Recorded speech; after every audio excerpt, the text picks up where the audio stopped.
बेतिया विधानसभा एक अनूठी विधानसभा है। एक तरफ शहर है और दूसरी तरफ पंचायत है। शहर में 43 वार्ड है और पंचायत में 18 पंचायत है। तो जब हम विधानसभा का भ्रमण करने निकले तो सबसे बड़ी समस्या यहाँ का है नगर निगम में जो 7 पंचायत काट कर लाया गया है, वो सबसे बड़ी समस्या है। इसका परिसीमन ढंग से हुआ नहीं है और शहरी और देहाती दोनों क्षेत्रों के बीच चुनौतियां है, अलग अलग जरूरतें भी है।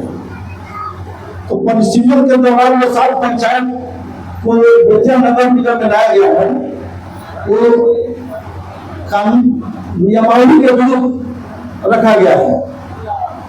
दूसरा है पंचायत 40% से भी शिक्षित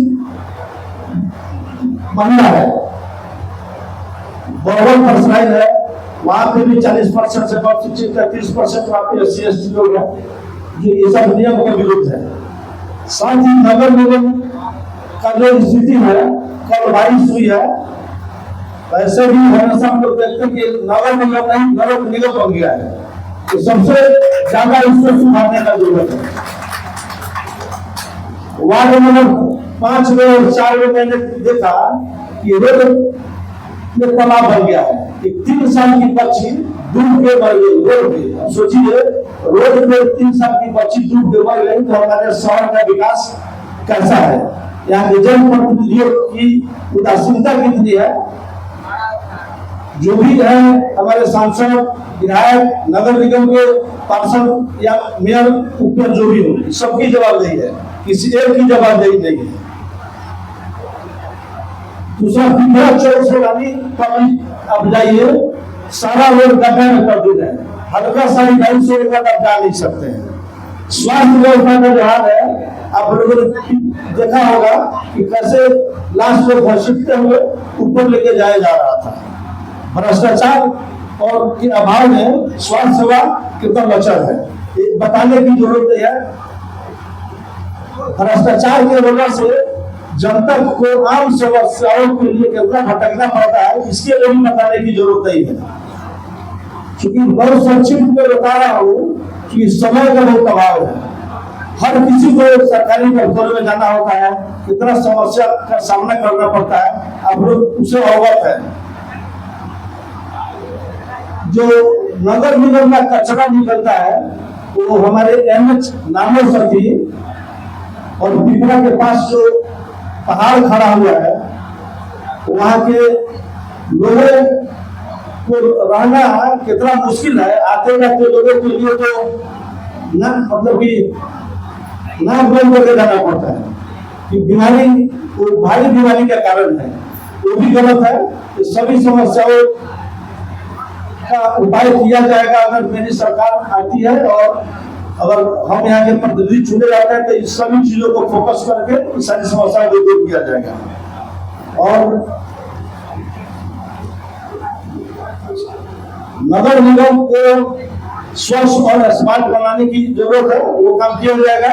रोड और जल निकासी के लिए मजबूत नाला निर्माण की व्यवस्था किया जाएगा। हर वार्ड और गली गली में लाइट लगवाई जाएगी, कचरे के प्रबंधन के लिए मशीन लगवाई जाएगी, जिससे शहर साफ रहे और बीमारी मुक्त रहे। शिक्षा का हाल यह है कि प्राइवेट सरकारी स्कूल के शिक्षा के क्वालिटी के बारे में तो आपको सब पता ही है। खिचड़ी चोखा से ज्यादा कुछ नहीं है, पढ़ाई नाम का कोई चीज नहीं है। साथ ही प्राइवेट स्कूलों में बच्चों और अभिभावकों का जो दोहन होता है, मानसिक हो, शारीरिक हो, आर्थिक हो, ये एक भारी समस्या है। स्वास्थ्य का जो व्यवस्था है, हर देहात का भी वही हाल है।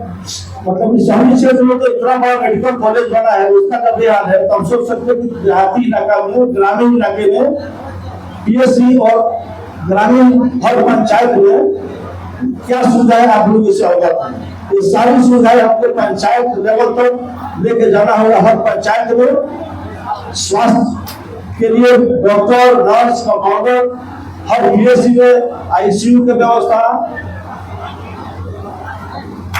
आईसीयू का व्यवस्था होना चाहिए, दवा मेडिसिन का व्यवस्था होना चाहिए, डॉक्टर टाइम पर बैठे। सब जब तक ये सारी चीजें नहीं होंगी तब तक समस्या। 7 पंचायत का संख्या इतना है और जबरदस्ती उसको भूख माफियाओं के चलते उसको और राजनीतिक उदासीनता के चलते उसको डाला गया है नगर निगम में। अगर हमारी सरकार बनती है तो इसके लिए पुनः परिसीमन करा के और उसको इनसे निजात दिलाने का भी मैं काम करूंगा।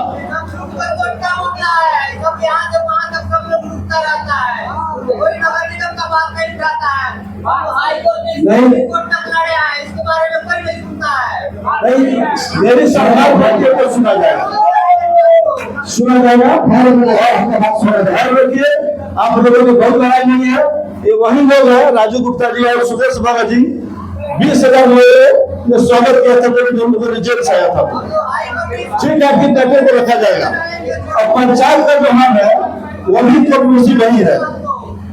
ठीक है, सुना जाएगा। बेहतर स्वास्थ्य के लिए हॉस्पिटल, एम्बुलेंस और आईसीयू कक्ष की संख्या बढ़ाई जाएगी। इंजीनियरिंग और मेडिकल कॉलेज की मांग की जाएगी। कुशल छात्रों और खिलाड़ियों को प्रोत्साहित किया जाएगा।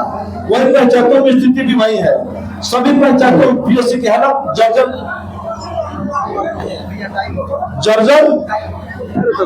लाइन तो बीच में कट गया था, लाइन कट गया था तो 2 मिनट। हेलो, कुशल छात्रों और खिलाड़ियों को प्रोत्साहित किया जाएगा। कौशल पूर्ण को बढ़ा दिया जाएगा।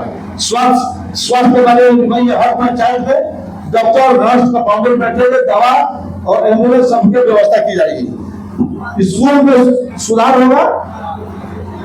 लास्ट में हमारे यहाँ समाज वृद्ध लोग और के लिए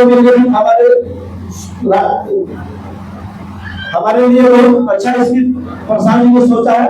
महिलाओं के लिए है तो सारे स्कूलों पे हम लोग मजबूती से काम करते हुए सारे चीजों को हम लोग पूरा करेंगे। और पीछे से बहुत टाइम खत्म हो गया। बातें कॉल करनी थी, समस्या बहुत है। 5 किलोमीटर समस्या का समाधान विधानसभा में नहीं किया जा सकता है। तो आप लोगों से फिर क्षमा मांगते हुए कि टाइम का अभाव है और सबको फिर से बयान कर रहा हूँ। मौका मिले तो सभी चीजों को मजबूती से उठाऊंगा और सभी समस्याओं को मैं दूर करूंगा। धन्यवाद।